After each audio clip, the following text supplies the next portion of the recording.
সুস্থ থাকতে আপনার টয়লেট কতটা পরিষ্কার থাকা জরুরি, যে ভুলগুলো হয়তো আপনি নিজের অজান্তে প্রতিদিনই করছেন।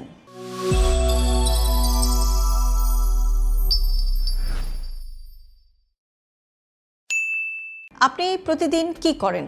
ভালো খাবার খান, হাত ধুয়ে খান, ব্যায়ামও করেন, কিন্তু একটা প্রশ্ন, আপনার টয়লেট কি সত্যি পরিষ্কার? অনেকেই ভাবেন টয়লেট শুধু দুর্গন্ধমুক্ত থাকলেই যথেষ্ট, কিন্তু আপনি জানেন কি, অপরিষ্কার টয়লেটের মাধ্যমে ব্যাকটেরিয়া, ভাইরাস এবং ছত্রাক ছড়িয়ে পড়তে পারে, যা ডায়রিয়া, খাবারে বিষক্রিয়া, এমনকি কিছু সংক্রমণের ঝুঁকিও কিন্তু বাড়িয়ে দিতে পারে। আজকের ভিডিওতে আমরা একটু জানার চেষ্টা করব কেন পরিষ্কার টয়লেট সুস্থ থাকার জন্য এতটা গুরুত্বপূর্ণ, কিভাবে রোগ জীবাণু ছড়ায়, আর প্রতিদিনের 10টি সহজ অভ্যাস যা আপনাকে এবং আপনার পরিবারকে সুরক্ষিত এবং নিরাপদ রাখতে সাহায্য করবে। ভিডিওটি অত্যন্ত গুরুত্বপূর্ণ, সুতরাং আমি আপনাদেরকে রিকোয়েস্ট করব ভিডিওটি না টেনে একদম শেষ পর্যন্ত দেখার জন্য। প্রথমে আসছি যে টয়লেট কেন এত গুরুত্বপূর্ণ। টয়লেট এমন একটি জায়গা যেখানে প্রতিদিন অসংখ্য জীবাণু জমা হতে পারে। সব জীবাণু ক্ষতিকর নয়, তবে কিছু জীবাণু মল বা প্রস্রাবের মাধ্যমে ছড়িয়ে পড়ে এবং অসুস্থতার কারণ হতে পারে, বিশেষ করে যদি বাড়িতে শিশু, বয়স্ক মানুষ বা কম রোগ প্রতিরোধ ক্ষমতা সম্পন্ন কেউ থাকেন, অর্থাৎ ইমিউন সাপ্রেসড কোনো ব্যক্তি বা রোগী যদি থাকেন, তাহলে পরিষ্কার পরিচ্ছন্নতার বিষয়টি আরও বেশি গুরুত্বপূর্ণ।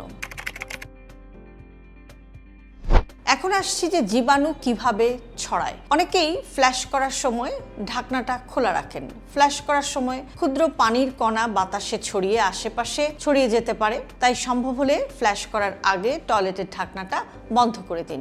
এরপর ভালোভাবে হাত ধুয়ে নিন। প্রতিদিনের 10টি গুরুত্বপূর্ণ অভ্যাস।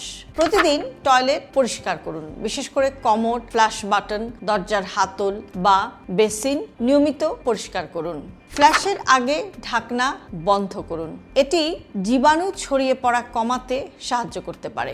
সাবান দিয়ে অন্তত 30 সেকেন্ড সময় নিয়ে হাত ধুয়ে নিন। টয়লেট ব্যবহারের পর হাত ধোয়া সবচেয়ে গুরুত্বপূর্ণ অভ্যাসগুলোর একটি। টয়লেট ব্রাশ নিয়মিত পরিষ্কার করুন। অপরিষ্কার ব্রাশ নিজেই জীবাণুর একটি উৎস হতে পারে। আপনার টয়লেট সবসময় শুকনা রাখার চেষ্টা করুন। অতিরিক্ত ভেজা পরিবেশে ছত্রাক এবং কিছু জীবাণু কিন্তু সহজেই বৃদ্ধি পেতে পারে। তোয়ালে এবং টিস্যু আলাদা রাখুন।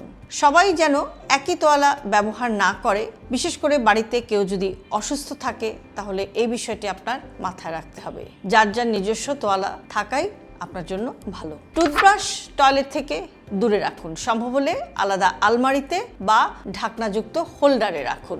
পর্যাপ্ত বায়ু চলাচল নিশ্চিত করুন। এক্সস্ট ফ্যান বা জানালা থাকলে সেটা টয়লেট ব্যবহারের পর ইউজ করুন, বা টয়লেট ব্যবহারের সময়ও আপনি এক্সস্ট ফ্যান অন করে দিন।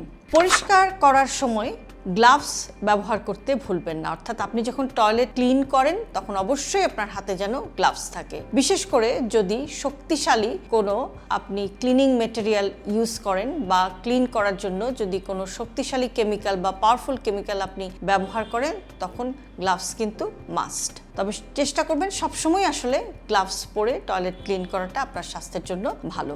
শিশুদের টয়লেট ব্যবহারের অভ্যাসটা একেবারে ছোটবেলা থেকেই শেখান। শুধু পরিষ্কার টয়লেট নয়, সঠিকভাবে হাত ধোয়ার অভ্যাসটাও কিন্তু ছোটবেলা থেকেই শিশুকে গড়ে তুলতে হয়। তাহলে দেখা যায় যে আস্তে আস্তে সে জিনিসটা অ্যাডাপ্ট করে ফেলেছে এবং পরবর্তীতে বড় হলে সে আর কোনো সমস্যায় পড়ে না। যেসব ভুল কখনোই করা যাবে না, শুধু সুগন্ধি স্প্রে ব্যবহার করে ভাববেন না যে আপনার টয়লেট পরিষ্কার হয়ে গেছে। একই কাপড় দিয়ে রান্নাঘর এবং টয়লেট কখনোই পরিষ্কার করবেন না। টয়লেট পরিষ্কার করার পর হাত না ধুয়ে অন্য কোনো কাজ আপনি শুরু করবেন না। ব্লিচ এবং অ্যাসিড জাতীয় ক্লিনার একসঙ্গে মেশাবেন না, এতে বিষাক্ত গ্যাস তৈরি হতে পারে। সুস্থ থাকার জন্য শুধু ভালো খাবার বা ওষুধই কিন্তু যথেষ্ট নয়। পরিষ্কার টয়লেট, নিরাপদ পানি এবং নিয়মিত হাত ধোয়া, এই ছোট ছোট অভ্যাসগুলোই সংক্রমণ প্রতিরোধে বড় ভূমিকা রাখে। মনে রাখবেন, একটি পরিষ্কার টয়লেট মানে শুধু পরিচ্ছন্ন বাড়ি নয়, একটি নিরাপদ এবং সুস্থ পরিবার। আপনার বাড়িতে টয়লেট প্রতিদিন, সপ্তাহে কয়েকবার, নাকি শুধু প্রয়োজন হলে পরিষ্কার করা হয়? কমেন্টে আপনি লিখে জানাতে পারেন। ভিডিওটি যদি আপনাদের ভালো লাগে তাহলে অবশ্যই পরিবারের সবাইকে দেখান, কারণ সুস্থ থাকার জন্য সবচেয়ে সহজ উপায়গুলোর একটি শুরু হয় একটি পরিষ্কার টয়লেট থেকে। হেলদি লাইফস্টাইলকে জটিল ভাববেন না, আপনার দৈনন্দিন জীবনের একেবারে ছোট ছোট অভ্যাসের পরিবর্তনই আপনাকে নিয়ে যেতে পারে একটি সুস্থ জীবনধারার দিকে। সে কারণে সব ভিডিওতে সবসময় আমরা বলে থাকি হেলদি লাইফস্টাইল সিম্পলিফাইড। আজকে ভিডিওটি যদি আপনাদের কাছে ইউজফুল মনে হয় তাহলে অবশ্যই আপনার প্রিয়জনকে পাঠাতে ভুলবেন না। আর এরকম আরও ভিডিও প্রতিনিয়ত পেতে সাবস্ক্রাইব করুন আমাদের YouTube channel with doctor Shahnaz Chowdhury এবং ফলো করুন আমাদের Facebook page with doctor Shahnaz Chowdhury এবং ডক্টর শাহনাজ চৌধুরী।